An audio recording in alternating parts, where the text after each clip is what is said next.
por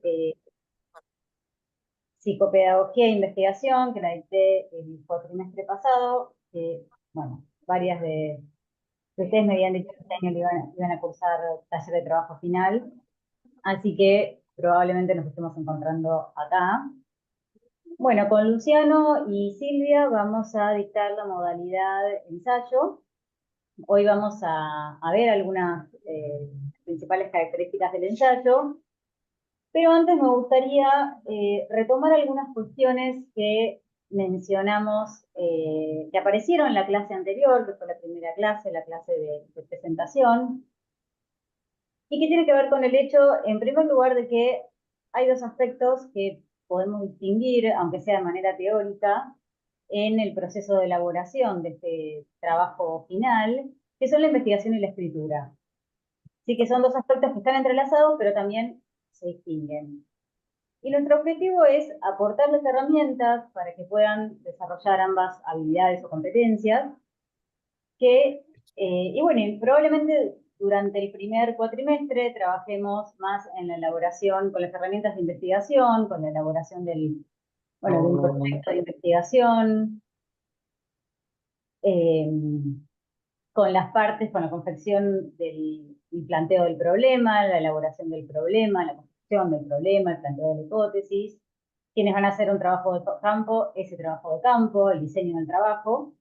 Y la segunda parte, vamos a seguir obviamente con el proceso de investigación, pero vamos a ir afinando en cuestiones más precisas de lo que es la investigación académica, de la escritura académica, perdón, retomando lo que ya trabajaron en la materia taller de escritura, que bueno, que entiendo que la mayoría de ustedes ya cursaron. Así que, bueno, como dijimos, es un trabajo de integración de los contenidos que vienen trabajando, bueno, en los años anteriores, en las primeras carreras que hicieron durante las distintas materias. Y bueno, es importante destacar que esta materia, como dije también en la clase anterior, supone un proceso de escritura y reescritura constante.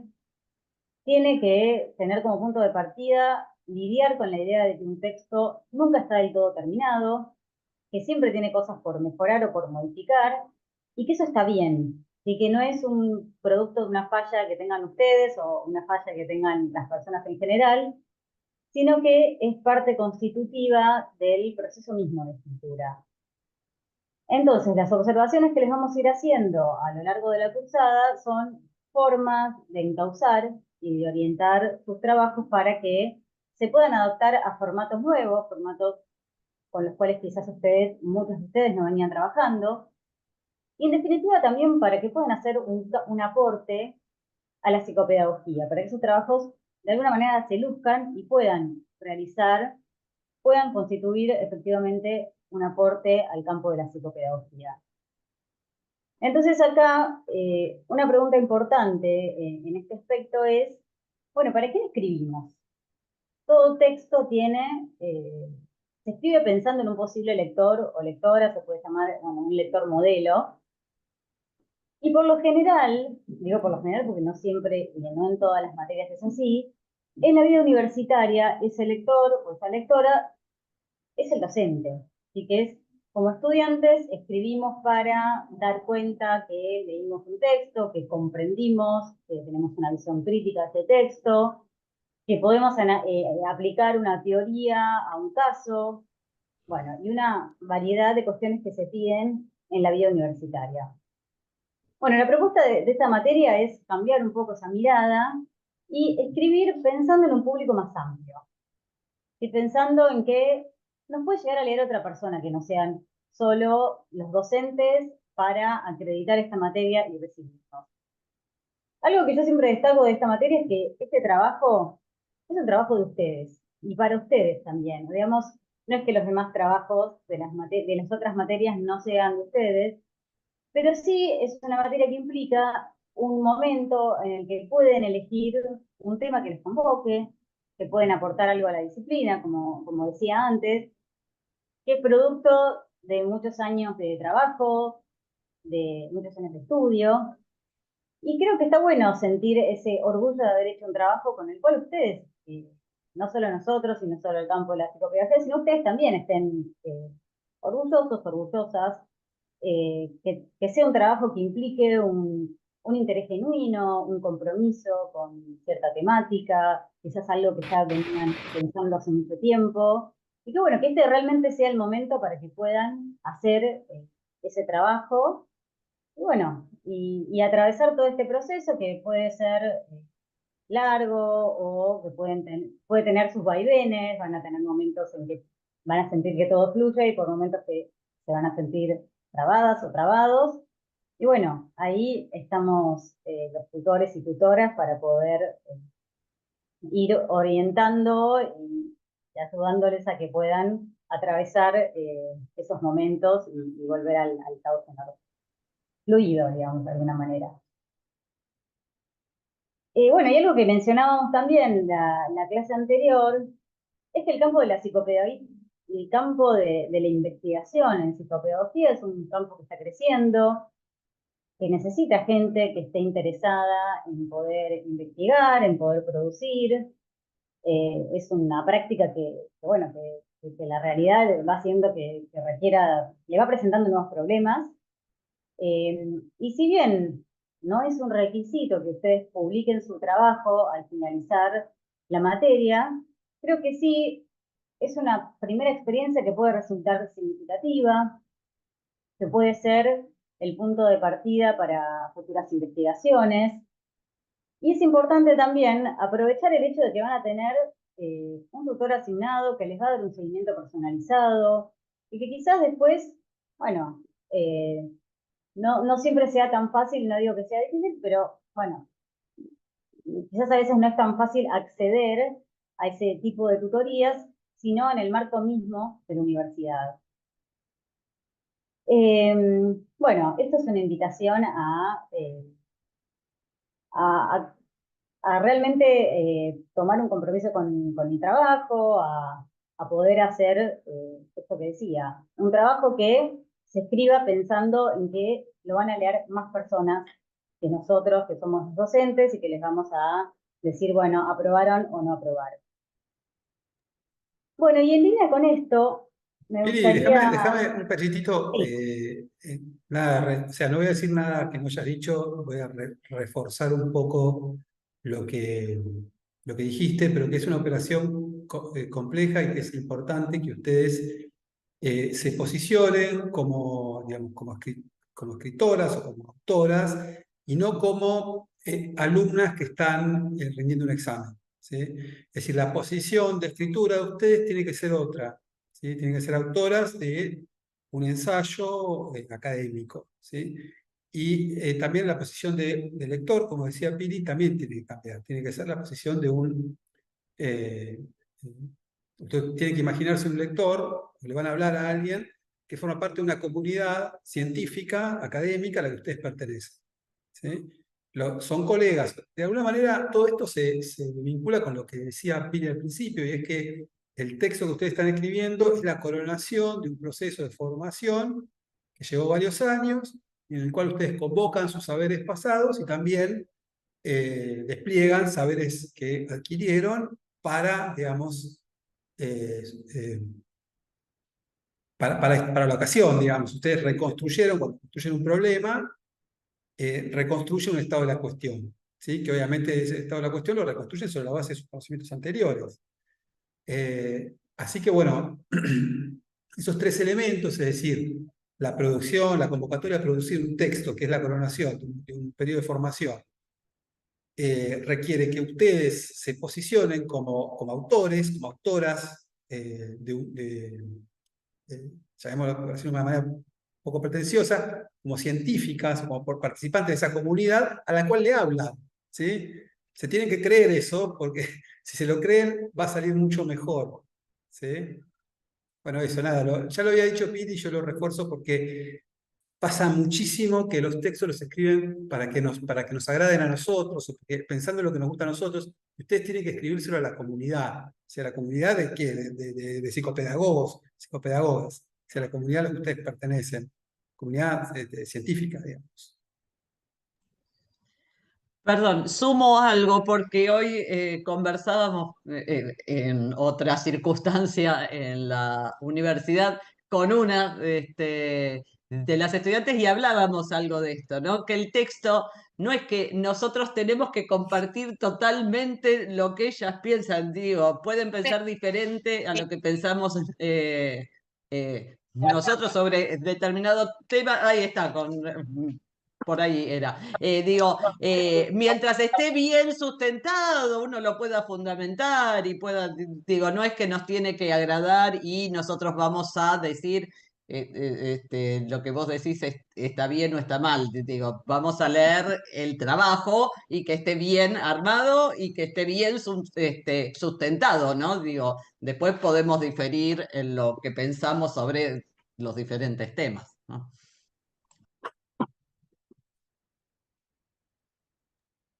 Que esa es la situación usual, digo, usualmente hay diferencias, hay interpretaciones distintas, y eso es lo que hace que esté bueno el debate, digamos, los intercambios. Si no, sería como más, eh, menos estimulante, ¿no? Sí, me parece que lo rico es no decir yo pienso esto porque se me ocurre, sino lo puedo sostener con algo, ¿no? Hay un marco teórico, hay investigaciones, hay diferentes aspectos que sostienen lo que yo pienso, ¿no? Pero digo, podemos diferir. Bueno, es que esa es, creo que la parte eh, de las características mismas del campo académico y de los textos académicos en sí. Sí, esto de que todo, digamos, no hay texto académico que surja de la nada. O sea, todo texto académico dialoga con otros autores o con otras autoras, se inscribe siempre en una problemática que implica necesariamente la confrontación de distintos puntos de vista. O sea, siempre se ubica en un debate. O sea, cualquier persona que va a publicar un artículo en una revista está participando de un debate. Al construir el problema, dialoga con otros autores o autoras. No hay un investigador solitario que escribe a partir de la nada. Entonces, todo texto académico va a defender una tesis, para lo cual se va a apoyar en determinadas fuentes que, bueno, pueden ser variadas, pueden ser textos, argumentos, experimentos, reglamentaciones, va a depender de cada género. Y a la vez que sostiene esa tesis, siempre va a rechazar otra postura contraria, que no necesariamente tiene que ser completamente opuesta, pero sí presentar alguna diferencia. Y en ese sentido, todo texto implica una multiplicidad de voces, y que están contenidas una multiplicidad de voces, de autores y autoras, de tesis, que están en discusión. Entonces, ustedes pueden elegir un tema que hace muchos años que les viene interesando y en vez de escribir y decir, bueno, yo creo que este modelo de intervención es el más eficaz por tal motivo, bueno, porque lo veo en mi práctica, en vez de decir eso, lo que van a hacer es una investigación que les va a permitir ver diferentes posturas en torno a la eficacia de ese modelo de investigación y poder analizar esos argumentos, tomar esos autores y autoras y elaborar un argumento a partir de esos autores. Si siempre todo autor que escribe un texto académico va a apelar a otros autores o autoras que le van a permitir sostener su tesis y sobre esa base va a construir, va a elaborar argumentos que le permitan rechazar la tesis contraria y defender su tesis. Esto que estoy diciendo parece un trabalengua, parece muy analítico, pero es la estructura básica de todo texto académico. Siempre se discute con alguien, siempre hay una voz que a veces es más implícita que otras veces, a veces es completamente explícita y a veces hay que hacer un trabajo un poco más fino para poder entender cuál es la tesis contraria. Pero si entendemos los textos de esa manera, es más fácil poder identificar cuáles son las posiciones principales de cada texto y así poder empezar, como vamos a ver más adelante, a construir un estado de la cuestión en el que podamos decir, bueno, tal autor aportó esto, tal autor aportó lo otro, y yo con este trabajo voy a aportar determinada hipótesis.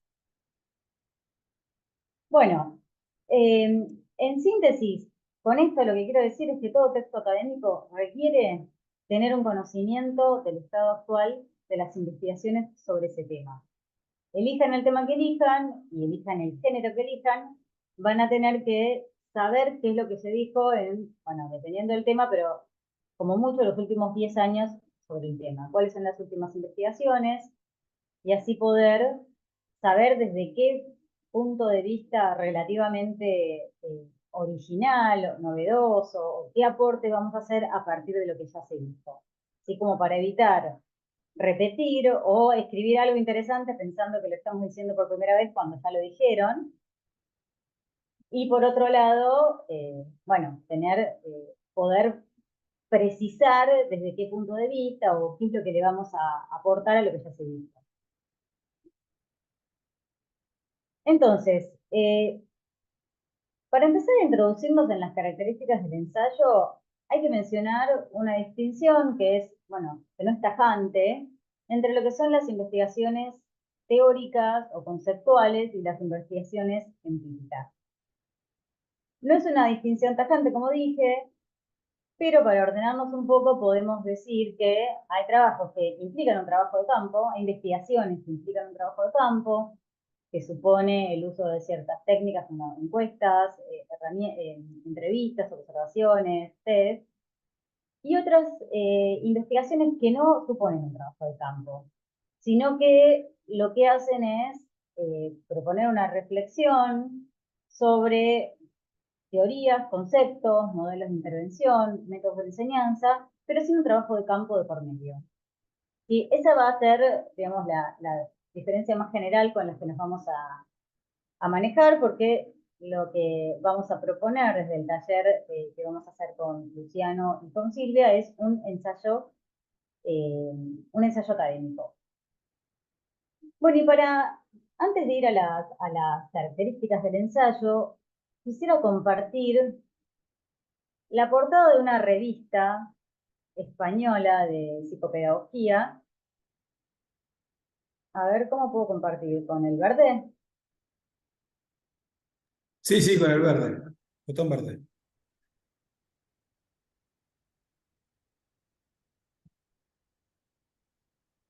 ¿Se ve? Sí, ahí empezaste a compartir, ahora se ve.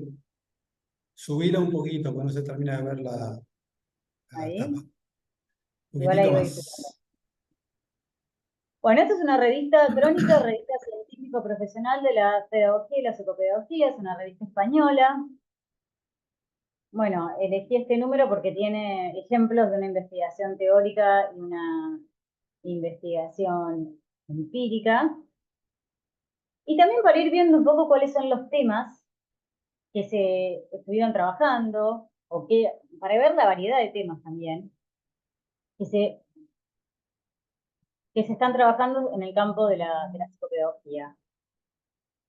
Acá tenemos un trabajo, programa de intervención mediante el counseling para el tratamiento del duelo en las aulas de educación infantil, bullying y ciberbullying en la escuela, estrategias de lucha y prevención, la teoría de las inteligencias múltiples para estudiantes con TDAH, diversificar para mejorar, de la gobernanza numérica a la gobernanza digital, las transformaciones del Homo académicus contemporáneo, el arte ambiental en la escuela, educación en arquitectura para la infancia y la adolescencia,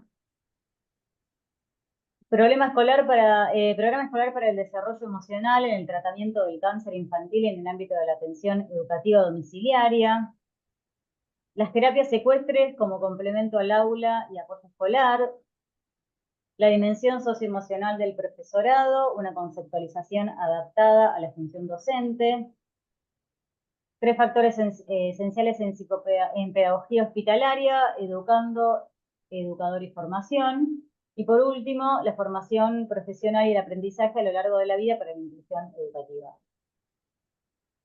Bueno, me gustaría leer uno de los resúmenes. Antes, Pili, Sí, quería comentar que, bueno, que la lectura de este índice lo que vemos es que, por lo menos en los últimos 2 años, las producciones de nuestro taller están muy en diálogo con esta agenda, ¿no? Hay varias cosas, no todo, obviamente, pero hay varias cosas que, digamos, los temas son parecidos, ¿no? Que eso muestra un poco lo que decíamos al principio, que forman parte de una comunidad, que esa comunidad tiene una agenda de temas, de debates, y que ustedes tienen que pensar su intervención, su ensayo académico, en términos de una intervención polémica. Polémica en el sentido de que vos defendés una posición, ¿no?, respecto de cosas que han dicho otros y que por ahí no son exactamente lo que vos decís. Porque, es decir, en esa polémica habría un aporte al conocimiento en tu posición o en ciertas formas de reconstrucción de las posiciones de los demás o en modo de vinculación entre las posiciones de los demás y demás. Pero bueno, lo que quería señalar es eso, que la agenda es una agenda parecida a la que vimos en los trabajos de los últimos 2 años y que bueno, que esto que vos señalabas del ensayo académico, el ensayo en general tiene ese rasgo polémico y que en esa polémica se juega algo digamos, la producción de conocimiento o de aporte, si querés, de género, ¿no? Y bueno, lo que van a hacer ustedes, pues aquellas personas que forman parte de nuestro taller. sí, sí, totalmente. Es algo que se vino trabajando, son temas que evidentemente, bueno, surgen del campo mismo de la psicopedagogía, de cuestiones que van surgiendo y de cómo también se va ampliando el campo, el campo de la psicopedagogía mismo, los ámbitos de intervención. Bueno, acá este trabajo tiene no es un trabajo que no implica un trabajo de campo. Bueno, el trabajo tiene como título La dimensión socioemocional del profesorado, una conceptualización adaptada a la función docente. Vemos que tiene las famosas palabras clave, que son las principales palabras significativas que pueden dar cuenta y que sirven como motores de búsqueda. Si después uno quiere buscar un trabajo sobre competencias socioemocionales, pone la palabra competencias socioemocionales y va a saltar este artículo. Que son maneras de poder encontrar los temas que estamos buscando. Bueno, y si vemos el resumen, lo que dice es lo siguiente. La dimensión socioemocional del profesorado es una de las dimensiones de mayor trascendencia en el óptimo ejercicio de la labor docente. Teniendo en cuenta su relevancia, este trabajo ofrece una conceptualización de dicha dimensión, definiendo con precisión qué cualidades, habilidades o competencias socioemocionales deberían estar presentes en la figura del profesorado para el desempeño de la actividad educativa. Partiendo de una revisión sistemática de la literatura centrada en la importancia de los atributos socioemocionales en la labor docente, así como en las principales teorías de la inteligencia emocional, la DSE se configura sobre la base de dos esferas, la intrapersonal y la interpersonal. La esfera intrapersonal alude a la integración de los fenómenos emocionales propios e incluye la conciencia, autorregulación y autonomía emocional. Y la esfera interpersonal se refiere a la destreza en las relaciones sociales, lo cual implica el desarrollo de habilidades sociales básicas y complejas, como son la empatía, la comunicación expresiva y receptiva y el liderazgo. La puesta en escena de estos elementos en el acto educativo favorecerá la educación en su conjunto. Con todo, el esclarecimiento y la definición del conjunto de atributos socioemocionales que resultan necesarios para el buen ejercicio de la labor docente tiene un valor considerable a la hora de orientar la investigación y la práctica educativa. Bueno, acá tenemos un trabajo que no implica una investigación de campo, que discurre sobre sobre una cuestión, sobre un marco teórico, y que vemos algunas de las características que veníamos mencionando, que es la idea de una revisión sistemática, digamos, hay un diálogo con autores y autoras que se ocupan de la temática, y a partir de esas, digamos, a partir de ese campo se construye un punto de vista particular, partiendo un poco de la justificación de la escritura de ese artículo, que tiene que ver con la idea justamente de que definir y esclarecer ese conjunto de atributos son necesarios para el buen ejercicio de la labor docente y permiten orientar la práctica educativa. Entonces, hay una justificación de por qué están escribiendo eso, hay un estado de la cuestión. Acá es un resumen, no se va a ver con detalle, igual esto es algo sobre lo que vamos a volver, pero sí vamos viendo que en este resumen ya hay muchas de las características que son propias del tipo de trabajo que les vamos a ir pidiendo. Sí, en particular, en este caso, va a estar más vinculado con el ensayo, porque es un tipo de trabajo que está más cerca de ese formato. Bueno, ¿alguien quiere comentar algo? ¿Tiene alguna duda? Pueden ir interrumpiendo, levantando la mano.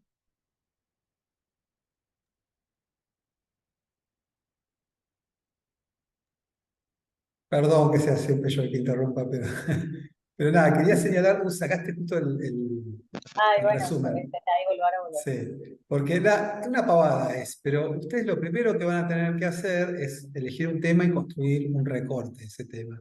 Bueno, esto, ahí vamos Viviana, que levantaste la mano, esto está en el paper está en el resumen, en la primera parte, ¿no? Dice, la dimensión socioemocional del profesorado es una de las dimensiones de mayor trascendencia en el óptimo ejercicio de la labor docente. Ese sea el tema, ¿no? La dimensión socioemocional del profesorado, ¿no? Ahora, no va a hablar de eso en general, dice, teniendo en cuenta su relevancia, este trabajo ofrece una conceptualización de dicha dimensión, definiendo con precisión qué cualidades, habilidades o competencias socioemocionales deberían estar presentes en la figura. Bueno, es decir, lo que hace es presentar un tema general y después recortar, ¿sí? Esa operación de recorte es una operación que, digamos, que la tienen que hacer bien para que el trabajo salga bien, y que requiere que ustedes conozcan el tema, porque no es que te sale automáticamente. Elegir el tema es fácil. Después es bastante más complejo hacer un recorte que sea factible, ¿sí? Entonces, para hacerlo, por eso digo, hay que tolerar la frustración, hay que saber que no va a salir enseguida, pero para hacerlo es necesario conocer el estado de la cuestión, que es lo que viene después acá, ¿no? Es decir, el conjunto de corpus de artículos que dan cuenta de las investigaciones existentes sobre esto, ¿sí? Sobre este tema y sobre este recorte, ¿no? A veces el recorte no calza exactamente igual, a veces se puede armar un estado de la cuestión, lo vamos a ver, ¿no? Un estado de la cuestión con temas primos hermanos, digamos, o con recortes muy cercanos, pero que no sean exactamente iguales, ¿sí? Pero bueno, así se procede, ¿no? Esto es de alguna manera lo que le queremos ir transmitiendo a ustedes, es ese saber cómo, ¿no? Cómo se procede, cómo los pasitos que tenés que ir haciendo para ir produciendo este texto, ¿sí? Bueno, eso nada más. Viviana quería hablar. Sí, yo quería preguntar, no sé si lo hicieron referencia al principio, porque entré un poquito más tarde, pero nombraron muchas veces esto del estado de cuestión. El estado de cuestión. ¿Qué es el estado de cuestión? ¿Es eso que nosotros Sí, vamos a plantear a través de esa lectura de artículos para plantear el problema? claro, el estado de la cuestión es una reposición implica reponer los trabajos, pongamos una fecha de los últimos 10 años, dependiendo del tema, porque hay temas que tienen mucha mayor cantidad de investigaciones que otras, pero implica reponer, determinar o explicitar más que determinar qué es lo que aporta, qué es lo que está aportando cada uno de estos investigaciones a ese tema y poder justificar qué es lo que vamos a aportar nosotros. ¿Sí? Implica decir, bueno, hay, no sé, diferentes conceptualizaciones o, en este caso, por ejemplo, literatura centrada en la importancia de los atributos socioemocionales en la labor docente.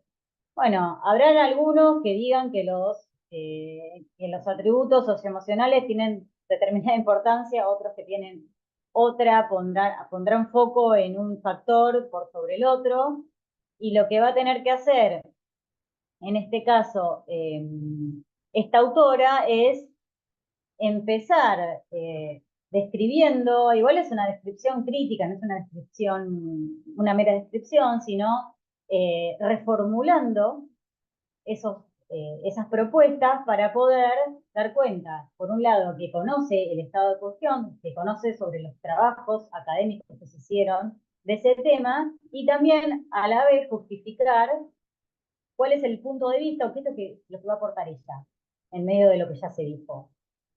Sí, puede ser que no esté de acuerdo con lo que hay, puede ser que busque una posición que implique acuerdo con un autor y desacuerdo con otro autor, puede ser que tome el punto, digamos, tome esa temática desde un punto de vista novedoso en el sentido de que lo relaciona con otra cuestión.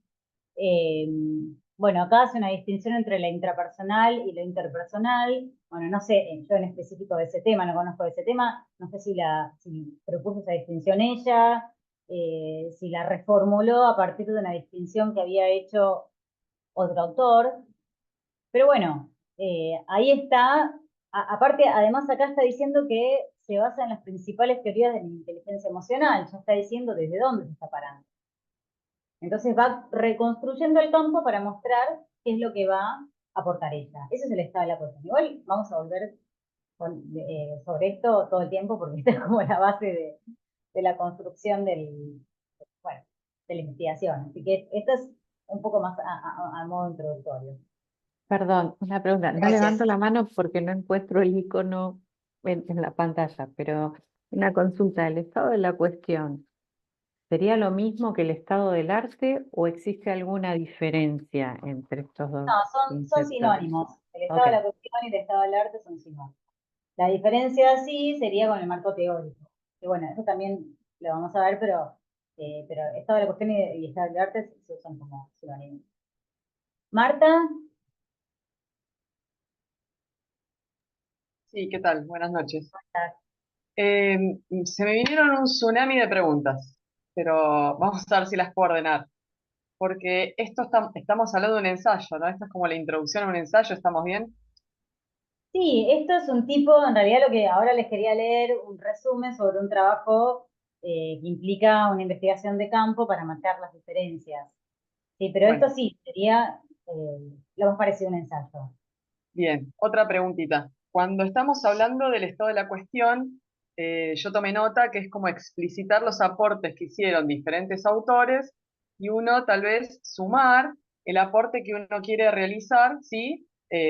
Sumando o tal vez haciendo algún tipo de crítica o estando en una posición opuesta, tal vez, justificándola sobre el estado mismo de la cuestión. Ahora, la pregunta es, ordenando un poco cómo se realizaría la escritura del ensayo.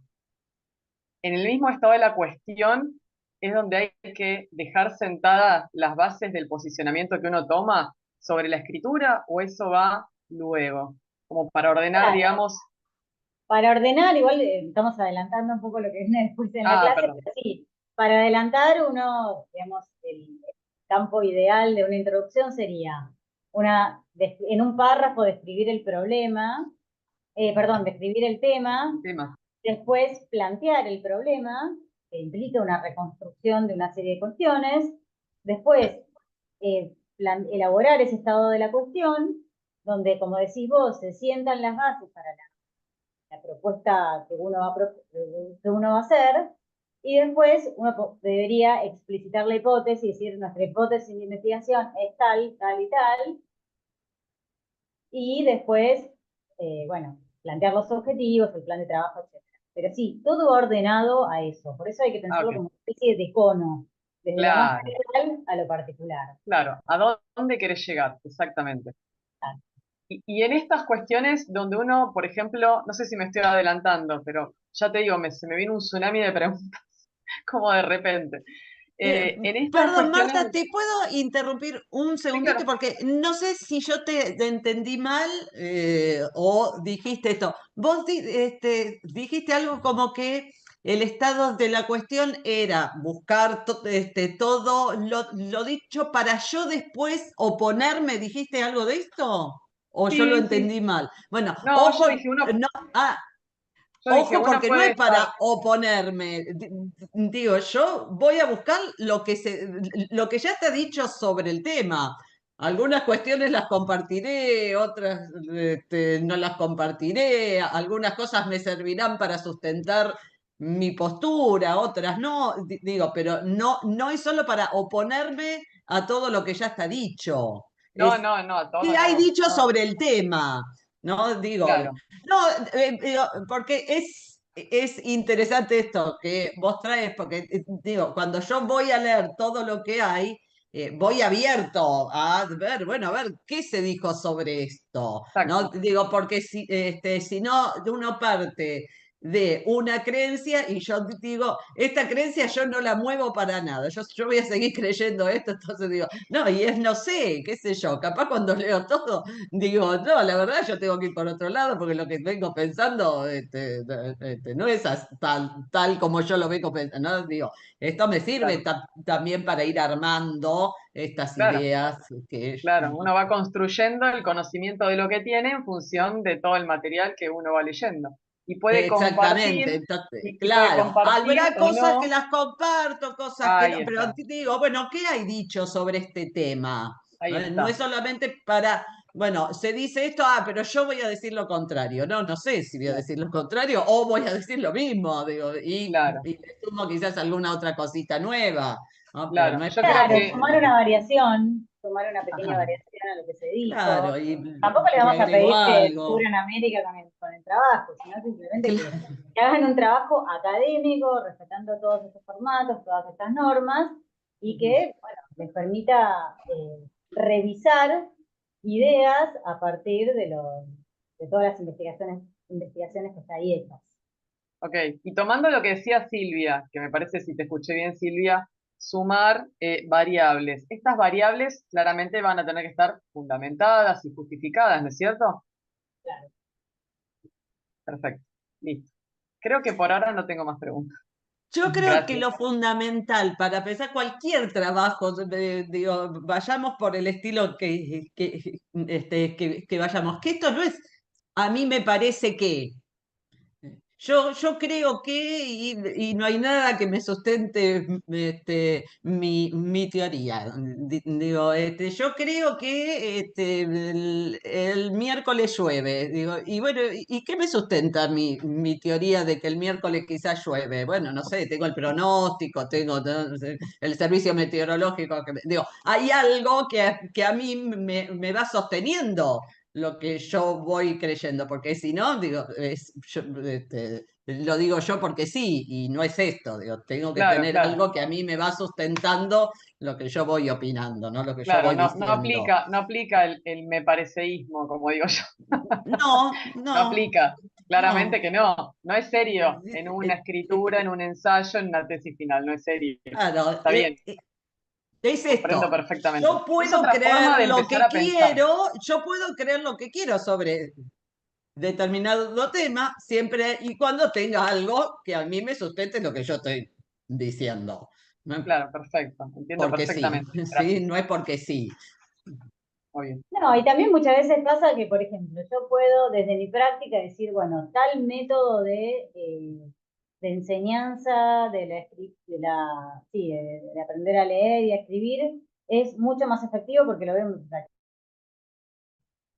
Pero acá lo que voy a hacer es ir a leer bibliografía que analice, que proponga argumentos en torno a los pros y los contras de cada uno de estos métodos. Entonces, más allá de mi práctica, van a haber, bueno, trabajos, investigaciones empíricas, porque digo, por más que escribamos un ensayo, vamos a poder incorporar trabajos que hayan hecho investigaciones empíricas, por más que nosotros no lo vayamos a hacer. Entonces, ahí vos vas a poder trabajar con investigaciones que hayan analizado, por ejemplo, dos tipos de métodos de lectura y escritura, y que vos digas, mira, yo pensaba que este era el mejor, pero en realidad, bueno, hay buenos argumentos para matizar lo que yo pienso, y que puedas escribir algo que quizás no era exactamente lo que pensabas. Entonces, justamente ahí está lo interesante de un ensayo, es que discute con argumentos, sobre la base de argumentos, no sobre la base de que, bueno, nada, no es por quitarle peso a la práctica y lo bueno en la práctica, pero bueno, también hay fundamentaciones teóricas, hay argumentos que defienden uno y otro, y es interesante revisar esos argumentos y poder posicionarse ya conociendo esos argumentos. Y poder sobre esa base elaborar otros. Uno puede decir, bueno, no es mejor este, sino que se podrían incorporar algunas herramientas de este y del otro. Bueno, hay múltiples variantes, pero la idea sería, en el mejor de los casos, esa. Que la teoría nos permita, o los textos que vamos a leer, nos aporten nuevas formas de pensar o argumentos que sustenten esas ideas que nosotros ya pensamos y que las podamos repensar y en base a eso escribir un trabajo. Buenísimo. Yo quería agregar una cosita respecto, bueno, del modo que lo estamos presentando. Me estoy imaginando cómo lo están escuchando las alumnas. Y me parece que por ahí se quedan con una imagen muy secuencial de cómo funciona esto. Y bueno, no es tan secuencial, digamos, en la práctica, no suele ser tan secuencial. Y, o sea, no es que vas punto por punto y te va saliendo todo como por un tubo, digamos. No te va saliendo así, sino que uno tiene que hacer un trabajo donde la lectura ocupa un rol fundamental. Y es una lectura que yo aconsejaría, eso lo vamos a ver en las clases, trabajar con fichas, ¿no? Cuando uno está haciendo, por ejemplo, el estado de la cuestión, uno va trabajando con fichas de lectura donde va recogiendo cosas que te sirven de los textos. El estado de la cuestión no es una reconstrucción neutra, absolutamente neutra y completa de lo que se dice, sino que es una operación de lectura, de interpretación, donde uno va tomando cosas. Tiene que tener buena fe, digamos, no es que uno va a manipular maliciosamente lo que están diciendo los demás, pero sí, digamos, uno no dice todo lo que dijo, sino sería interminable, sino que va eligiendo y sintetizando esos aportes para ir construyendo y justificando el aporte propio. Es decir, esa reconstrucción se hace en función del aporte propio que uno quiere proponer, ¿sí? Y ahí obviamente hay una dimensión polémica, alguien podría objetar el modo en que yo reconstruí, etcétera, ¿sí? Y ahí, bueno, importa un poco lo que decía Silvia, que nuestra actitud como investigadores tiene que ser una actitud no de fanatismo faccioso con una posición, sino una actitud de apertura respecto de lo que esas distintas posiciones ese estado del arte me dice, ¿sí? Bueno, eso, ya lo vamos a volver, vamos a poner ejemplos, pero bueno, queremos como darle un panorama. Sí, piensen que esta es una primera clase de un montón de clases que vienen, que lo vamos a ir viendo todo con mayor precisión, que vamos a trabajar mucho con el análisis de ejemplos, que el trabajo que ustedes van a hacer va a ir de a poco, que les vamos a ir pidiendo entregas parciales que van a ser pequeñas construcciones de un estado de la cuestión, no, nadie, volvemos a lo mismo, nadie que hace una investigación le escribe de un día para el otro, nadie que escribe, redacta un texto de manera definitiva de un tirón, eso no existe. Así que bueno, paciencia, tranquilidad, esto de a poco van a ver que lo vamos a ir, van a empezar a hacer palabras comunes, van a empezar a formar parte de un vocabulario más cotidiano. Ahora parece todo muy ajeno, muy abstracto, pero van a ver que después ya lo vamos a ir incorporando de a poco. ¿Alguien más quería preguntar algo? Si no, vamos a leer el otro texto. Hola. Yo quería hacer una consulta. Subí un poquito el volumen de se escucha muy bajito, de tu micrófono. ¿Mejor? Ahí creo que se escucha mejor. Con respecto a las investigaciones, o sea, al estado en cuestión, ¿de dónde podemos leer? O sea, ¿tienen que ser papers, revistas científicas, textos de autores? Sí, vamos a trabajar con diversos tipos de trabajos. En su mayoría van a ser artículos científicos, investigaciones de campo, libros. Esas van a ser las fuentes principales, dependiendo del tema que hayan elegido. Quizás se pueden llegar a incluir, bueno, algunas reglamentaciones. A veces se trabaja con el análisis de, por ejemplo, de programas de estudio, si es un tema que está vinculado a cierta cuestión que se trabaja, por ejemplo, en los profesorados. Pero las fuentes principales van a ser los artículos académicos. Esa va a ser la fuente principal con la que vamos a trabajar. Sí, capaz que sepan que esta búsqueda también vamos a acompañarlos en esta búsqueda, les vamos a decir cómo hacer una búsqueda, digo, esto también es parte de los temas que vamos a ir viendo, ¿no? Cómo hacer una búsqueda bibliográfica. Claro, sí. Sí, hay motores de búsqueda, digamos. Vamos a ir, y también es algo que al interior de los talleres vamos a ir, cada uno de ustedes van a ir compartiendo el tema que eligió, vamos a empezar a pensar entre todas y todos de qué manera ir achicando, formulando el problema. No es una tarea que le vamos a decir, bueno, de acá a 3 semanas escriben el tema, el problema, la hipótesis, y vayan a arreglarse. No, lo vamos a ir trabajando de a poco y van a ver que los ejemplos de los demás les van a servir mucho para ir avanzando. Bueno, acá tenemos un trabajo que implica una investigación de campo, se llama El arte ambiental en la escuela. Acá tiene sus palabras clave: arte, medio ambiente, naturaleza, educación, ecología. Y el resumen es un poco más corto, dice: en la actualidad existen diferentes recursos para trabajar la educación ambiental en el aula. El arte es uno de ellos y cuenta con un potencial nada despreciable. Como artistas y pedagogos hemos introducido esta praxis en las escuelas y hemos formado el profesorado durante estos últimos años, con la finalidad de promover y fomentar la empatía hacia el medio natural.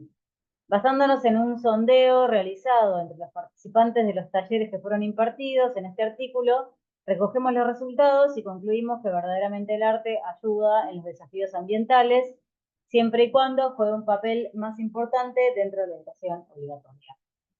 Bueno, no nos vamos a meter en el diseño del trabajo de campo que hicieron, si hicieron observaciones, entrevistas.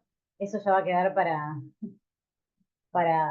el taller que se ocupe de la investigación de campo, pero vemos que son dos, comparamos el resumen anterior con este, son dos trabajos diferentes. Uno parte de un análisis, o sea, concluye o defiende su hipótesis a partir principalmente de un trabajo, de un sondeo, de cierto trabajo de campo, y el otro trabaja con conceptos y hace una reflexión teórica en torno al tema.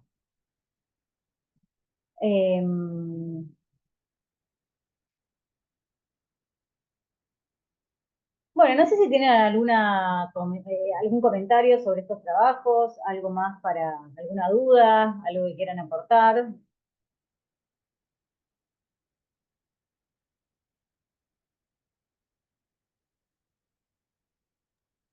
¿Nosotros nos podemos suscribir a esta revista, a Crónica, o podemos descargar estos PDFs y pegarles así una leída para tener como un conocimiento más cabal de los resúmenes, de cómo se introduce el tema? ¿O esto Claro, hay que sí. suscribirse? ¿Es No, abierto, no, digamos? es abierto. Si vos pones Ok, Crónica, en Google pones Crónica, revista de hecho, si pones revistas de Está. psicopedagogía, te van a saltar todas las que hayan. bárbaro. Excelente. Bien, Sí, sí, esa está disponible con todo. bien, excelente. Y Y está ahí, también, perdón, profe, está también el Google académico, que ahí también aparecen todas las investigaciones y eso. claro. Hay un Google que es académico que aparecen ahí. Claro, ahí te salen directamente los artículos y acá vas en los artículos que publicó solo esta revista.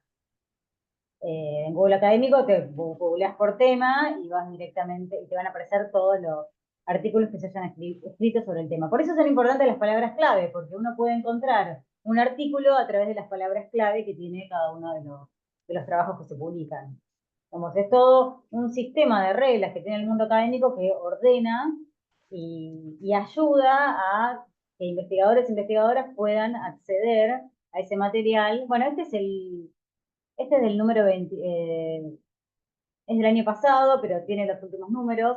Hay una revista también de la USAL, de la Universidad de El Salvador. Bueno, Hay revistas, algunas son de psicología y psicopedagogía, otras de pedagogía y psicopedagogía, digamos, tienen diferentes nombres. Hay algunas revistas que son, por ejemplo, de educación y tienen una sección de psicopedagogía. Esto también tiene que ver con la división de las... dejo de compartir. Tiene que ver con la estructura, las secciones que tiene cada una de las revistas académicas. A veces puede ser una sección, otras veces puede ser una revista destinada enteramente a temas de psicopedagogía. Sí, también cómo se estructura el campo disciplinar, ¿no? Vos decías al principio que el campo de la psicopedagogía es un campo en crecimiento, pero eso supone que en otros momentos estaba más pegado, por ejemplo, a la agenda de la pedagogía, digamos, el campo de la ciencia de la educación, ¿no? Es decir, la aparición de revistas específicas de la disciplina muestra un crecimiento del campo, etc. Digamos, una Sí, constitución independiente del campo creciente. sí, y pensaba también, digo, también depende del tema que uno seleccione. Si es más del ámbito educativo, quizás hay algunas revistas de educación que me pueden dar algunos datos. Si es algo más vinculado con, no sé, la salud mental, quizás alguna revista relacionada con psiquiatría, psicología, ahora me pueden dar algunos datos, si es un tema más vinculado con lo neurológico, bueno, que digo, también tomar aportes de otros lados que me sirvan al tema que yo estoy seleccionando, ¿no?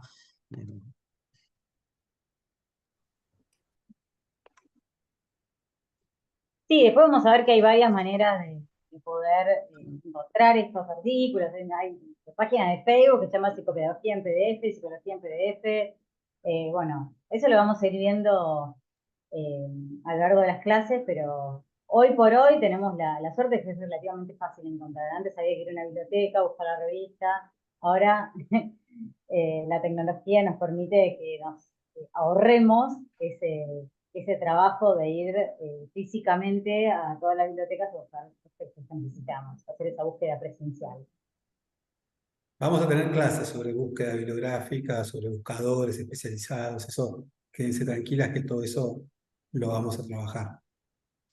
Sí, porque también me parece, digo, viendo del otro lado, vamos a tener que tener una lectura criteriosa, porque no todo lo que circula por internet nos sirve, ¿no? Digo, vamos a encontrar cosas que uno te dice, bueno, esto de académico quizás tiene poco, entonces, bueno, vamos a trabajar, bueno, ¿qué es lo que me sirve de internet y qué no? ¿Dónde busco y dónde no? ¿No? Digo, para que podamos Claro, basarnos en el criterio por ahí de artículo con referato, de revista refrateada, digamos. Claro, Sí, claro, sí. claro, Revista ¿no? con ISBN y bueno, Claro, tenga que ser una revista que sea de un portal académico y que no sea claro. una nota de opinión, Que salió un periódico, bueno, en la revista para ti, ¿no? Digo, por decir algo, ¿no? No, o en no un es eso. blog personal, bueno, O en un blog personal, claro, claro. de los blogs, pero bueno, algo que está colgado en internet y que no forma parte no sigue las reglas del mundo académico. Ujú. Ujú. Bueno, vamos a pasar ahora a ver las características generales del ensayo, para no demorarnos más.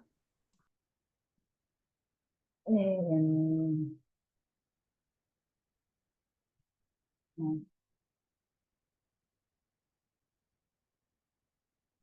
Ahí voy a compartir pantalla, por eso estoy tardando.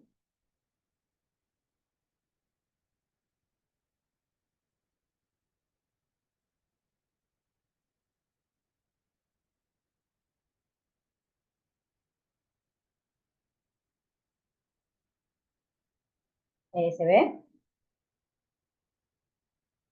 Sí, sí, Sí, sí, perfecto. perfecto, sí, sí. Profe, ¿se ve?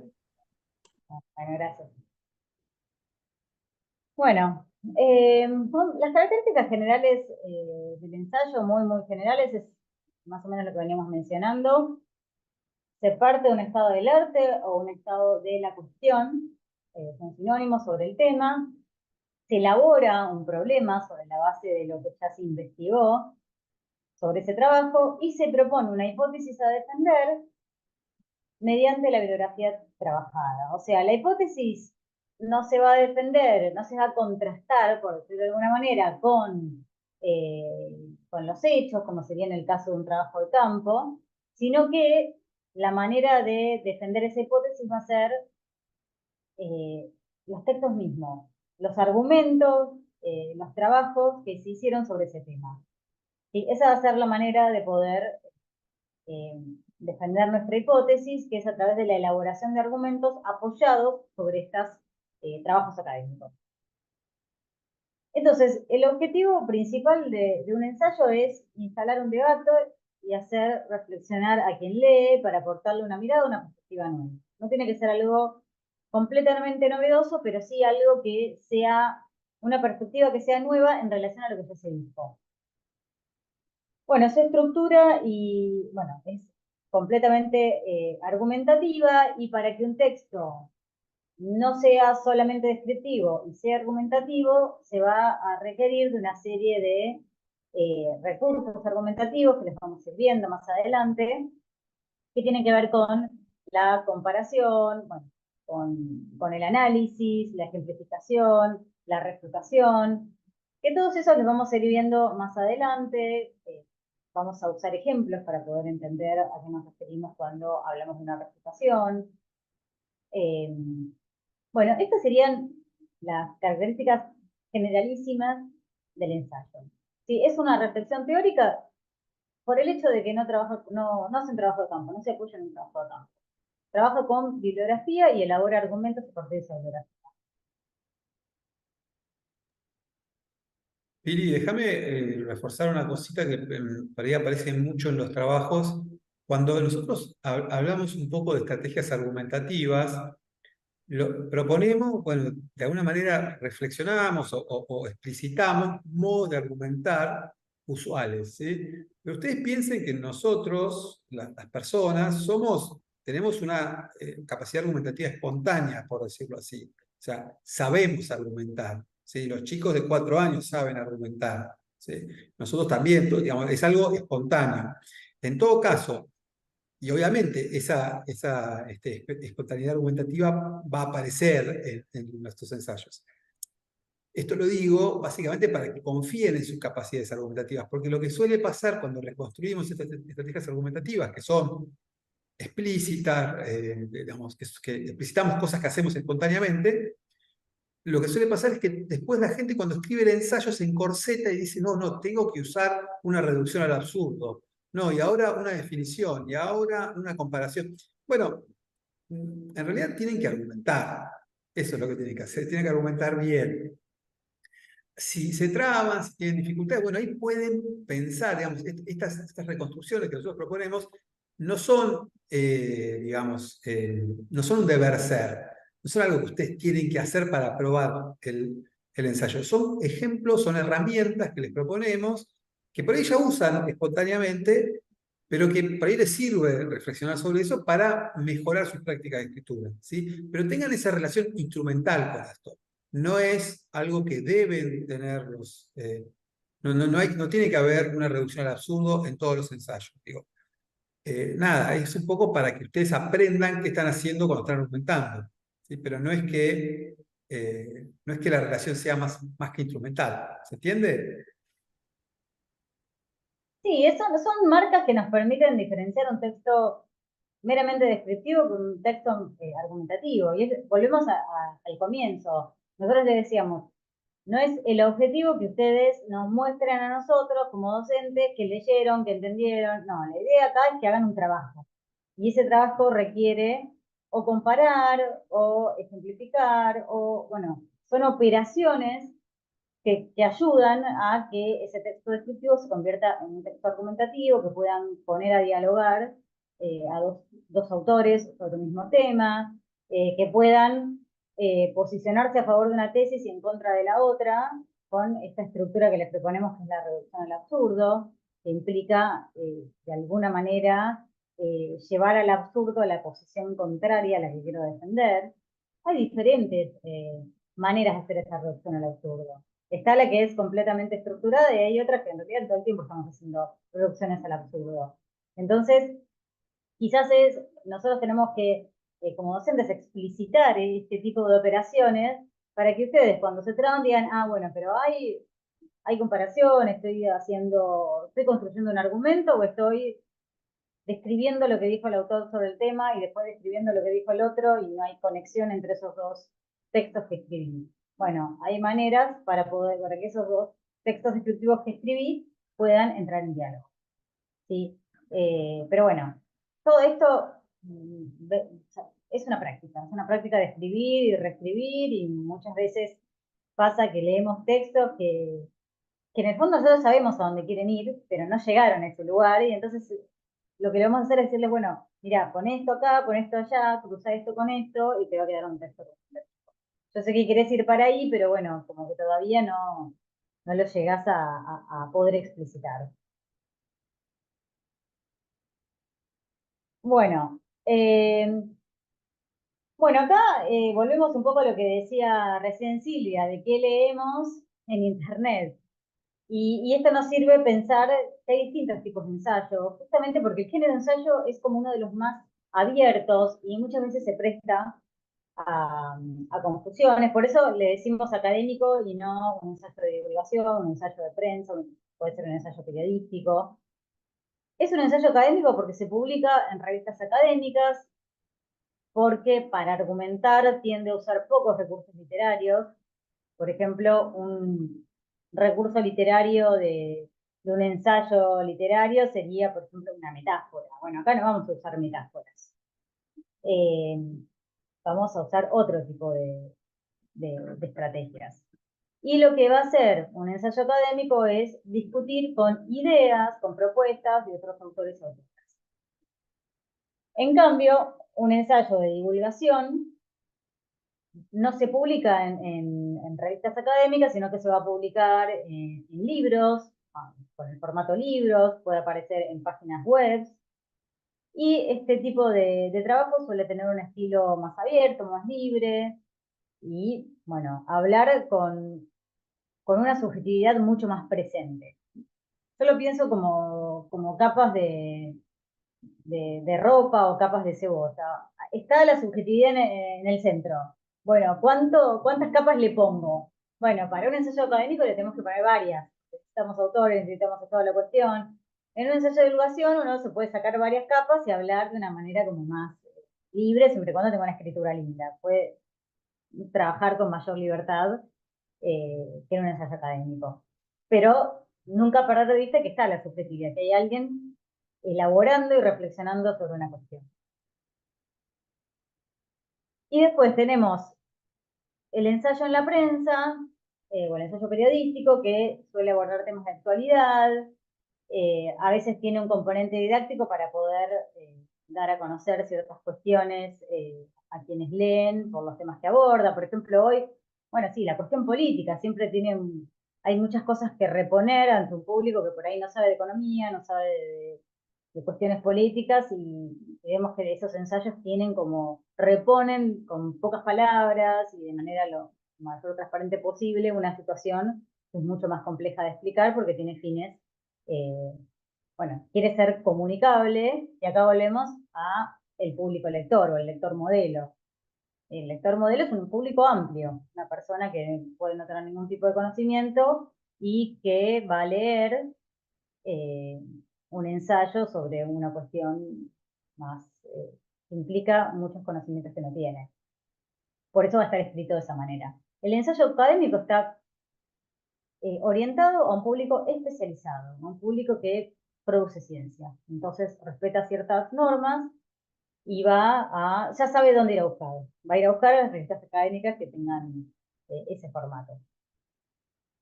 Bueno, ¿alguna duda hasta acá? ¿Algo que quieran comentar?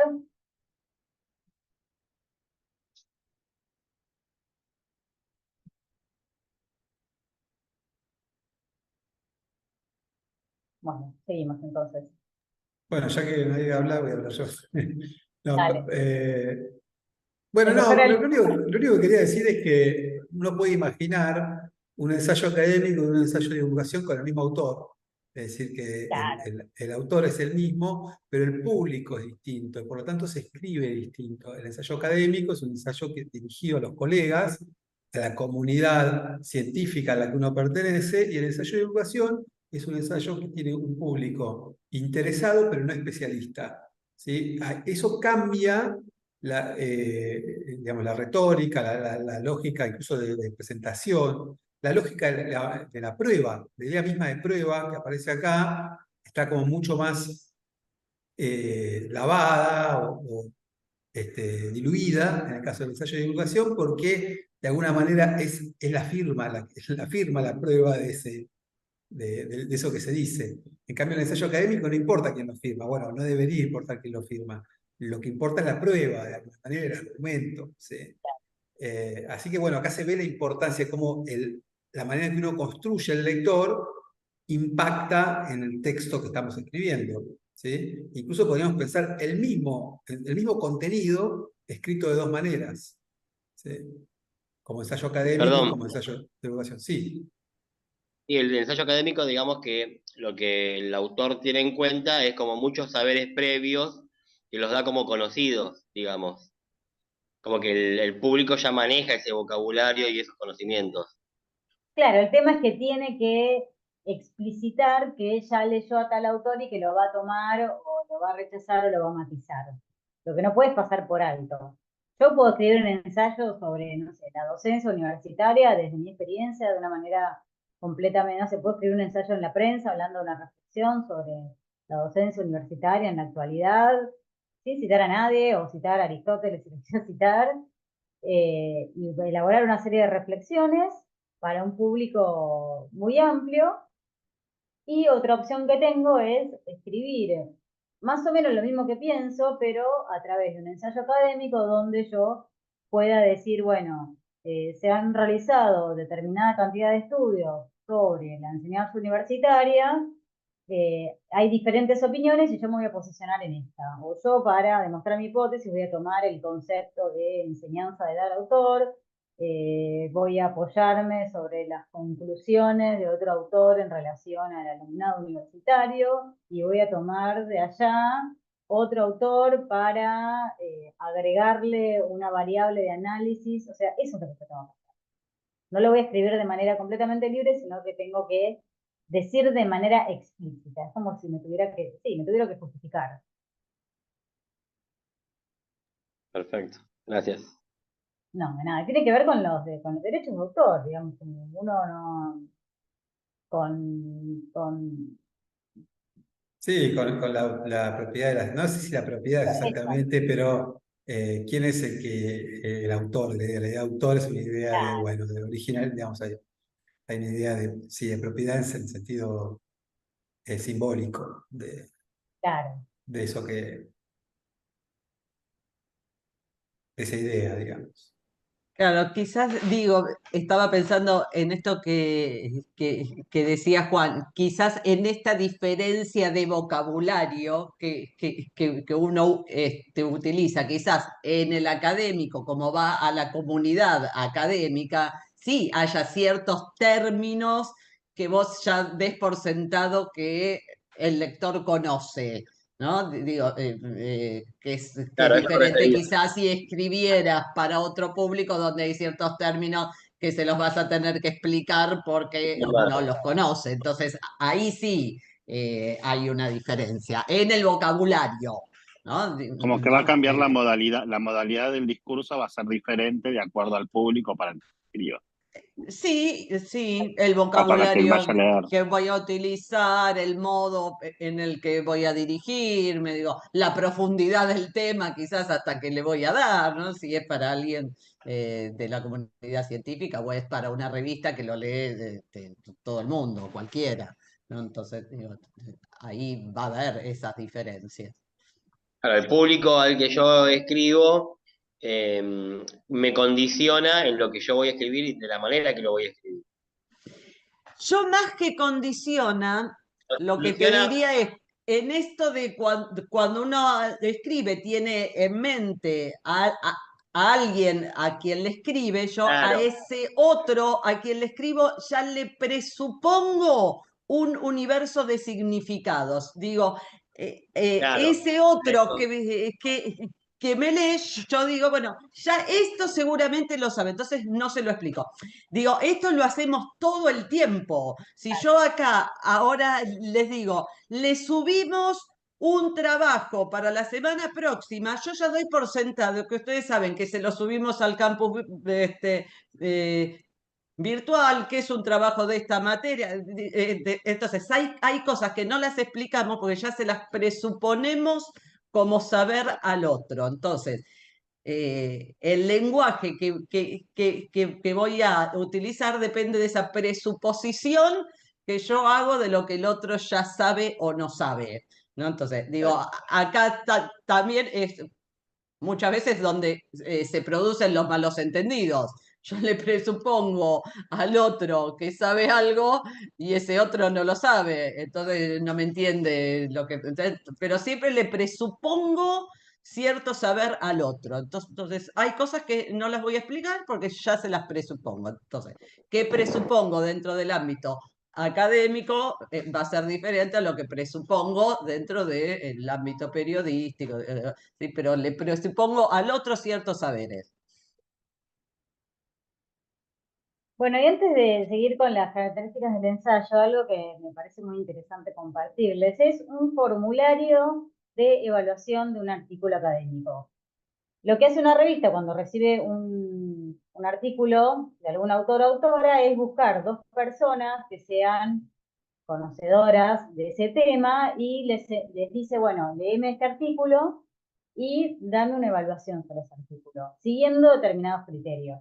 Entonces, tenemos que pensar que cuando una revista, un artículo logra publicarse es porque pasó dos referatos, que son ciegos, que son anónimos, que es decir, el autor o la autora no sabe quién leyó el artículo, y que permiten respetar esta lógica del mundo académico donde el conocimiento siempre es dialógico, donde siempre se construye entre muchas personas y donde hay un campo de acuerdos, de ciertas interpretaciones, donde no es que cualquiera puede decir lo que quiera o bueno, y este referato es el que va a hacer, estas evaluaciones van a permitir que, por ejemplo, si una persona se olvidó de tener en cuenta un trabajo fundamental, lo puede incluir.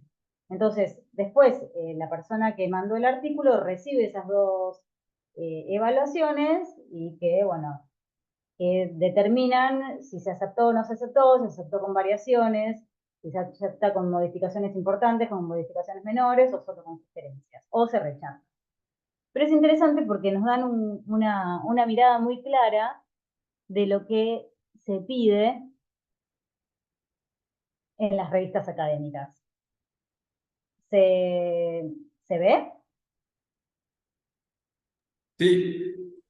Bueno, esta es una revista de historia y fíjense cuáles son los requisitos. ¿Cuál es su opinión general sobre el trabajo? Bueno, sí, parcial o no. Si constituye un aporte original y relevante sobre el tema.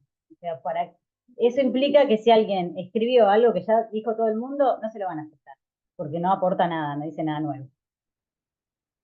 Si el título y el resumen reflejan adecuadamente el contenido. Todo esto lo vamos a ir viendo después, pero para que tengan como una imagen general de la importancia de escribir bien un título, de que en el caso de lo que requiera, el resumen realmente refleje, reconstruya el contenido de la investigación que se realizó. Si presenta un apropiado tratamiento teórico-conceptual, o sea que antes de empezar la introducción de ese artículo tiene que haber una explicitación de la metodología. Por ejemplo, si voy a hacer un trabajo de campo, tengo que decir, bueno, cuál es el marco teórico que construir, cuál es el tipo de herramientas que voy a utilizar. Bueno, la metodología empleada es correcta. Es significativo el aporte de nuevos conocimientos desde lo empírico o desde lo teórico, o sea, acá tienen las dos variables, por eso elegiste este formulario porque contenía ambas. Presenta una adecuada articulación, claridad expositiva y redacción concisa. Acá volvemos a lo que decíamos, un texto argumentativo, donde los párrafos se articulan entre sí, donde todo el texto está escrito en vistas a demostrar, apoyar cierta hipótesis. Por eso el texto tiene que ser claro, tiene que tener una redacción académica. Bueno, en el caso de que hayan figuras y tablas, si son suficientes y pertinentes, ¿por qué incluir una tabla? Las referencias bibliográficas están completas y debidamente presentadas, y las conclusiones responden a los objetivos del trabajo y son consistentes con los resultados obtenidos. Y ahí, bueno, se hacen los comentarios donde se incluyen los comentarios que se hagan. Pero bueno, me pareció interesante esto porque es digamos, son los criterios con los que maneja el mundo de la investigación, el mundo de las revistas para probar un trabajo. Y esto nos permite tener cierto parámetro de que lo que leemos en una revista académica pasó por estos filtros, fue leído por 2 personas especialistas o conocedoras sobre el tema que pudieron dar un veredicto, por decirlo de una manera, de que ese trabajo es publicable, que cumple con los estándares científicos y que, por lo tanto, bueno, merece ser publicado, por decirlo de una manera. Obviamente que se cuela la subjetividad de las personas que están evaluando, nada es completamente objetivo, pero hay una diferencia muy grande con un ensayo que se publica, por ejemplo, en un blog, donde alguien que lo publica porque tiene ganas de publicarlo y no pasó por ningún referato y ni por ningún especialista, o por un ensayo también periodístico. Entonces, son diferentes normas. El mismo contenido se puede, digamos, plasmar en diferentes formatos, en diferentes géneros de escritura.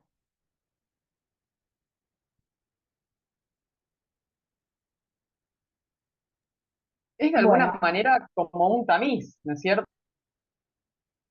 ¿cómo? O sea, sí. Por otra parte, lo entiendo como los puntos o los pasos a tener en cuenta para que sea exitoso la escritura del ensayo. Exactamente. ¿No? Sí, Es un poco así.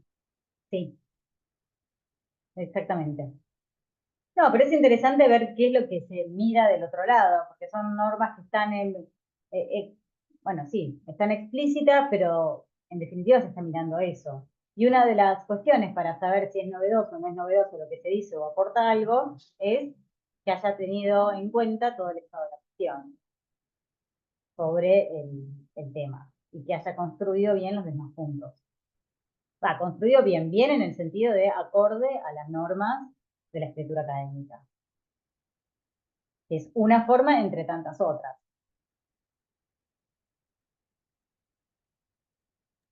Ustedes se fijan, los ítems tienen mucho más que ver con la forma, por decirlo así, con el contenido. Digamos, el contenido importa, pero tiene que ver con un modo de procesar, ¿sí? Un modo de procesar, presentar, con ciertos protocolos, etc. ¿Se entiende? Tal cual.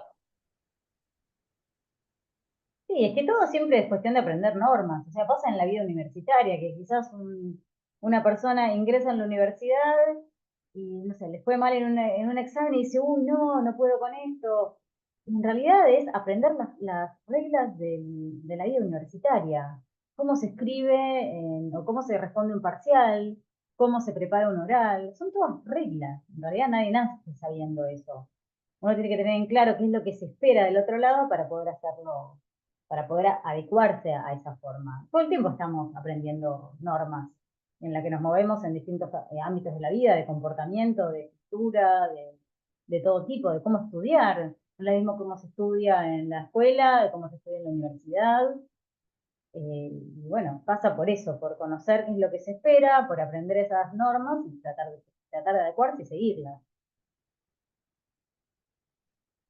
Bueno, no sé si alguien quiere compartir, si estuvo pensando en un tema o si ya venía pensando en un tema de escritura.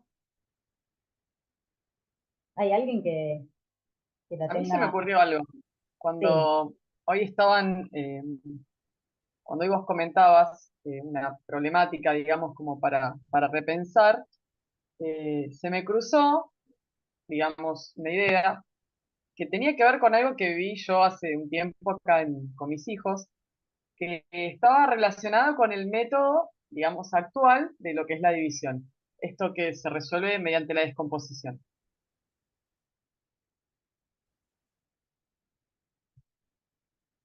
Y que terminan siendo totalmente largas, ¿sí? ¿No? Este es mi juicio, simplemente crítico. ¿Qué sentido tenía? Yo pensaba, ¿no? ¿Qué sentido tenía hacer una descomposición tan grande en una división cuando el chico llegó abajo de todo y el resultado final capaz perdió de vista y qué estoy haciendo acá y a dónde llegué y qué es todo este proceso, ¿no?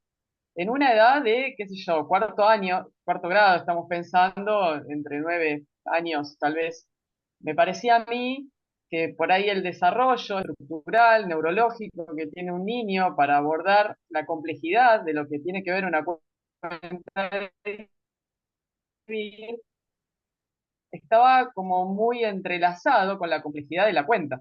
En sí, yo, por ejemplo, recién, Pilar, vos habías mencionado un ejemplo, pero se me vino como una situación, digamos, para repensarla. Entiendo que es un método que vino a instalarse en un momento y que, bueno, entiendo que capaz tiene que ver con cálculos combinados y con cálculos por aproximación y una descomposición para, bueno, en fin, llegar al resultado. Pero vos le pones al chico una cuenta de vida en una situación problemática y cuando terminó la cuenta llegó un número donde dice, ¿y esto para qué era? Entonces, esta es mi forma, ¿no? De pensarlo. Y bueno, pensé en eso, por ejemplo.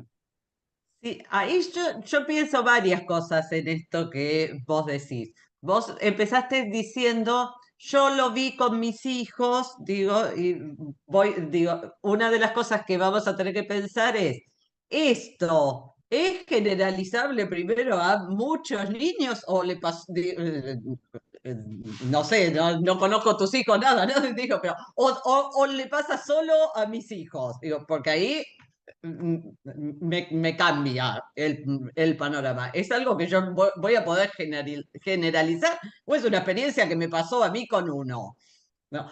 Lo otro, Fue en ahí el vas a universo tener del que aula. meterte con cuestiones pedagógicas y a la vez con cuestiones de didáctica de la matemática. Digo, ¿qué investigaciones hizo la didáctica de la matemática para decir, che, hay que modificar el modo en que aprenden los niños la división? Más allá de cuestiones pedagógicas, de psicología del conocimiento, digo, ahí tenés un montón. Y otra cosa, digo, y esto es para todos los trabajos, nosotros tenemos que pensar que estamos por obtener el título de licenciados en psicopedagogía. Entonces, ahí yo le voy a tener que dar una vuelta para pensar, ¿y qué aporte hace la psicopedagogía a esto? ¿O para qué a mí en psicopedagogía me sirve esto que yo voy a investigar? Digo, esa vuelta de psicopedagogía, no nos olvidemos, ¿sí? Porque nos estamos por recibir de licenciados en psicopedagogía. Entonces, recordemos que es un aporte hacia la psicopedagogía. Entonces, eso no lo tenemos que olvidar, digo, porque podemos ir por muchísimos temas, pero es para la licenciatura en psicopedagogía. Entonces, no nos tenemos que olvidar del campo psicopedagógico. ¿Eh? Porque si no, yo con lo que vos estás digo, no digo que esté mal, digo, es para pensar todas estas cuestiones. Yo puedo ir a hacer una investigación desde las didácticas de las matemáticas y lo psicopedagógico no lo tomé nunca y me fui para otro lado. Y acá estamos en psicopedagogía, entonces tengo que pensarlo desde ahí, ¿no? Desde la psicopedagogía. Esto para lo que pensó Marta y para todos los trabajos. Es decir, pero pensemos que es para psicopedagogía. Estamos en la licenciatura de psicopedagogía. Entonces, ¿qué aporte le hace? ¿Qué puede sumar la psicopedagogía a esto? ¿Sí? Esa vueltita no nos olvidemos. Gracias a lo que dice Silvia, yo también me estoy como replanteando mi tema, pero a su vez es como que tengo títulos, es un tema un poco tabú porque es duelo, obviamente que el duelo en la infancia, trabajamos con infancia, También trabajamos bueno, con infancias en duelos, obviamente, pero lo quería tomar desde el juego como herramienta para procesar el duelo en la infancia. El tema es que estoy un poco perdida porque cómo lo planteo, bueno, obviamente que tiene que ver con mi ansiedad, ¿no? Pero no sé si es un tema que podría ir en el lado psicopedagógico.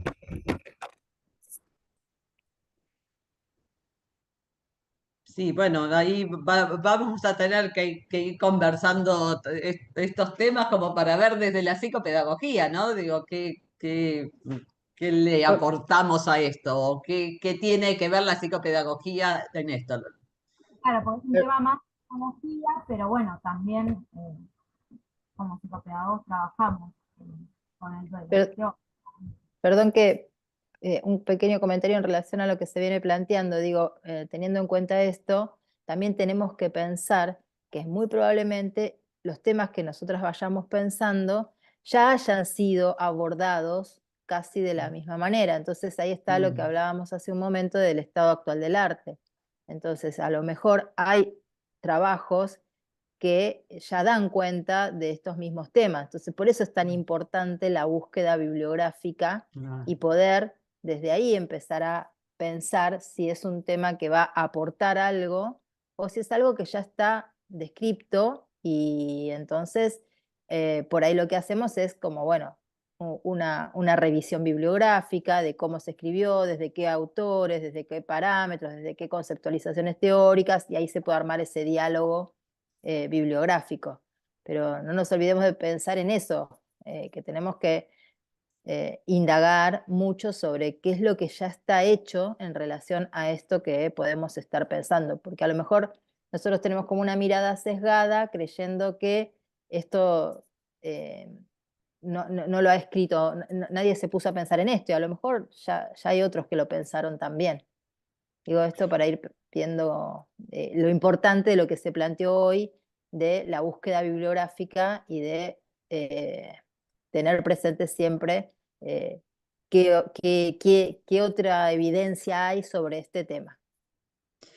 Sí, y yo pensaba algo más mientras Belén mencionaba este tema, digo, especialmente digo, para los de ciclo que quizás ya vienen estando en el campo laboral. Digo, hay esta vuelta que decimos psicopedagógica. Es cierto, Belén, lo que vos decís, bueno, sí, vamos a tener chicos quizás en escuela, en consultorios, que estén atravesando duelos y uno tiene que hacer algo con eso que nos traen. Pero digo, darle la vuelta psicopedagógica es, sí, yo lo voy a tomar, pero digo, ¿qué tiene que ver ahí, digo, lo psicopedagógico? Digo, yo puedo trabajar, no sé, los aprendizajes en época de duelo, no sé, no estoy, tiro cualquier cosa, donde sí aparece ahí algo de lo psicopedagógico, porque si no podríamos decir, bueno, el duelo nos compete a nosotros como psicopedagogos trabajarlo, abordarlo, o le compete a otra área, le compete al psicólogo, le compete, ¿sí? Para no mezclar las cosas. Insisto, si uno está en un consultorio y hay un niño en un proceso de duelo, por supuesto que como psicopedagogos vamos a hacer algo ahí, lo vamos a tomar, pero el campo psicopedagógico, como lo ponemos ahí en investigación, digamos. No sé si queda claro lo que quiero decirles. Sí, está claro para mí, es un problema de pertinencia, de cómo se, digamos, Exactamente. de pertinencia disciplinar, ¿no? Cuál es el Claro. objeto de la disciplina que estamos trabajando, ese es parte del recorte que tienen que hacer. A mí me pareció, bueno, muy interesante las dos intervenciones, la tuya como la de Laura también, en el sentido de que digamos, hay que hacer una especie de trabajo de traducción académica, digamos, y disciplinar de esa problemática, esa situación problemática inicial, ¿no? Que puede ser cualquier cosa, puede ser completamente anecdótica, pero bueno, lo que uno que tiene que hacer a partir de eso que nos motiva es traducirlo desde una lógica de la lógica de producción académica la producción y la circulación académica y de la lógica disciplinar, ¿no? Que es, bueno, cuál es la pertinencia de este tema y de este recorte para la disciplina, si tiene una pertinencia, ¿no? Eso es importantísimo, porque si no hablamos de otra cosa, o hablamos de temas emparentados, pero que no son exactamente, digamos, que no entran dentro del campo. Para eso, bueno, la idea es ayudarlas, acompañarlas a que eso se construya bien, ese recorte se construya bien. Y un poco esto digo que muchas veces desde la psicopedagogía se toman abordajes que vienen de otras disciplinas como la psicología y digo, por ahí en esto digo tener en cuenta que quizás sean cosas que ya que hayan sido ya trabajadas desde otras disciplinas. De hecho, la elaboración de trauma es uno de los temas que tienen más que ver con la psicología y que se hace a través del juego. Los psicólogos que trabajan con niños trabajan con juegos y trabajan elaboración de trauma. Y digo, quizás es un tema que ya está abordado por otra disciplina también, ¿no? Y por eso pensaba en esto de lo importante de la investigación bibliográfica. Pensando, bueno, en este como en cualquier otro tema, ¿no? Pero digo, también pensar que son muchas veces nosotras desde nuestra disciplina vamos tomando constructos que vienen de otras disciplinas. La cuestión es ver cuál es la pertinencia para nuestro campo, como decían recién, y también ver si esto ya no está abordado, ¿no? Como para pensar en la diferenciación disciplinar también.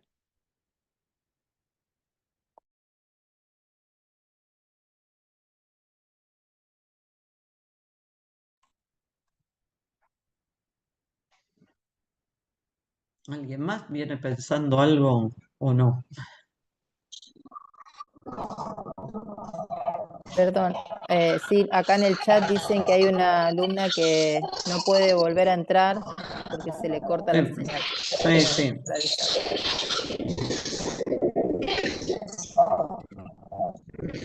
No se te escucha. No se te escucha, no. Hay mucho ruido.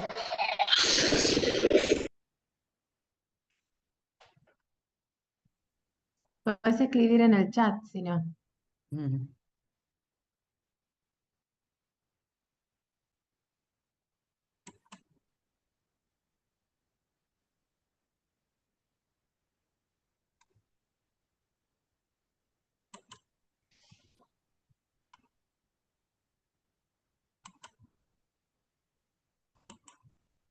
Bueno, No ¿alguien sé si, más? sí, ¿Quiere eso, si compartir? alguien más quiere contar, ¿no?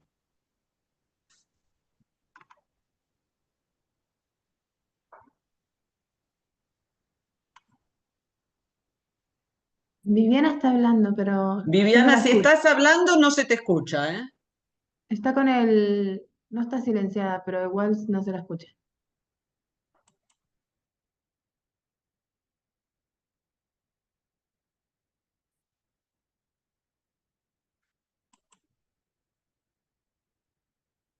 Tenemos algunos problemas de micrófonos. Después por ahí en el chat alguien Belén, estaba preguntando por la bibliografía y como para decirles que esto lo vamos a ir viendo en el transcurso de la cursada, vamos a ir aportándoles más herramientas. Hoy es la Sí, presentación claro. del género y esto va a ser material de trabajo a lo largo de la cursada con las próximas clases, ¿no? pero bueno, para la gente que es ansiosa, lo que pueden hacer es, si ya tienen un tema y quieren trabajar el recorte, lo que pueden hacer es, si quieren, un buscador muy conocido, como Google Académico, ponen ahí una palabra clave y van a encontrar resultados y van a empezar a recorrer. Esto lo van a tener que hacer varias veces, hasta hacer un barrido bibliográfico más o menos completo. Pero bueno, lo pueden empezar a hacer ahora. Digamos, si tienen ansiedad, lo que les proponemos es que empiecen a leer, ¿no? O sea, a leer sobre el tema que les interesa. Sí, también ahí hay una cuestión que yo señalaba la clase pasada, que es, bueno, vamos a tener que encontrar un término medio entre lo que queremos y lo que podemos, porque no siempre, a veces hay gente que elige temas que son muy poco viables, porque hay muy poca bibliografía o porque Entonces tampoco, a veces quizás hay que darle una vueltita y correrse hacia otro tema que sea más viable, porque también tenemos que encontrar ese término medio para poder concretar algo.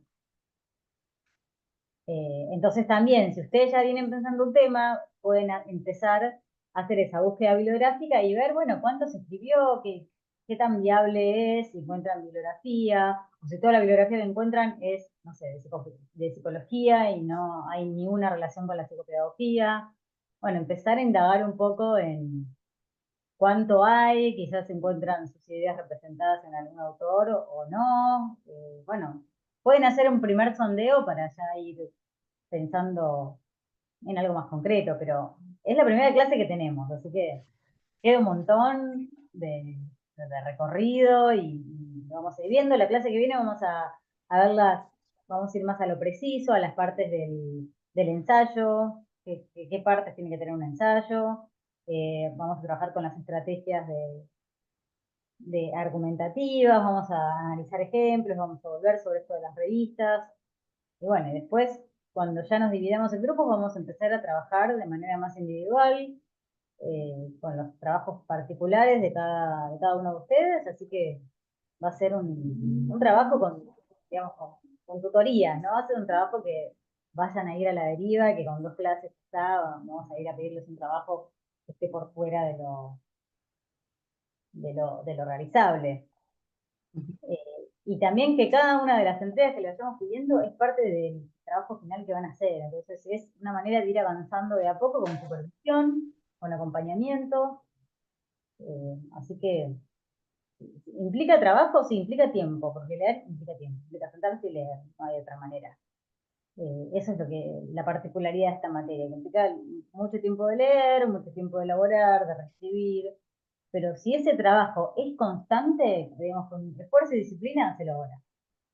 Y con, bueno, apertura a reescribir cuando hacemos referencias, la cosa, si hay tiempo, se logra. Si ustedes están haciendo 1000 millones de actividades, bueno, es más difícil. Si le pueden dedicar el tiempo necesario, es una práctica que se logra haciendo.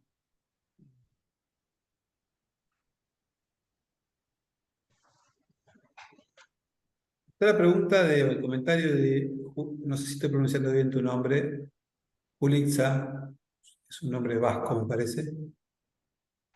Pulixa.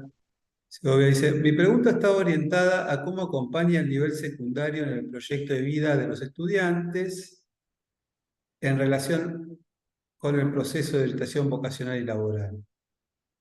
Bueno, ahí, bueno, es una inquietud que vos tenés, que tenés que, en principio, traducirla en términos de, bueno, existe bibliografía académica sobre esto, y después estaré pendiente de otra pregunta, que es qué tan pertinente o qué vuelta psicopedagógica le tenés que dar. Acá, digamos, algo típico, uno tiene un interés general y tiene que empezar a buscar cómo recortar eso para que sea factible, es decir, para que uno encuentre un corpus bibliográfico que hable sobre esto, que tenga, bueno, preguntas, posiciones, que tenga cosas sobre las cuales trabajar, digamos, materia prima, de alguna manera, para el ensayo, el estado de la cuestión, el corpus de textos sobre los cuales vamos a trabajar es la materia prima.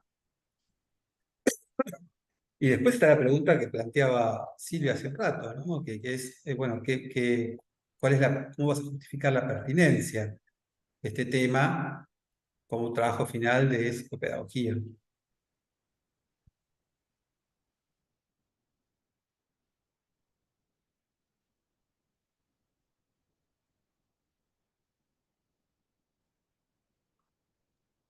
Bueno, ¿hay alguna pregunta más, comentario más? Si no, me parece que ya es media Si no, ya hora. podemos ir, sí, ya estamos en hora. Yo la semana pasada no me pude conectar porque no vi el comentario en el campus. Estuve entrando hasta tarde y no sabía que había clase. Estaba puesto, salió como mensaje y estaba puesto, digo, Sí, pero los anuncios en el campus.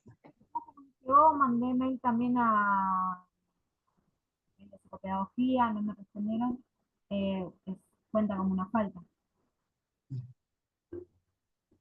Está bien. Muy bien, bueno. Bien. Bueno, me parece que podemos ir cerrando hoy acá, si les parece. Igual la próxima clase vamos a continuar con el mismo tema, ¿sí? Así que vamos a seguir charlando algunas cuestiones. Así que si no hay nada más para decir, nos vemos el viernes próximo. Que tengan lindo fin de semana y nos estamos viendo. Muchas Muchas gracias. gracias, Chao, buenas hasta Chao, hasta luego. luego. Chao, chao. Muchas gracias, buenas noches. Chao, hasta Buenas luego. Chao, noches. buenas noches.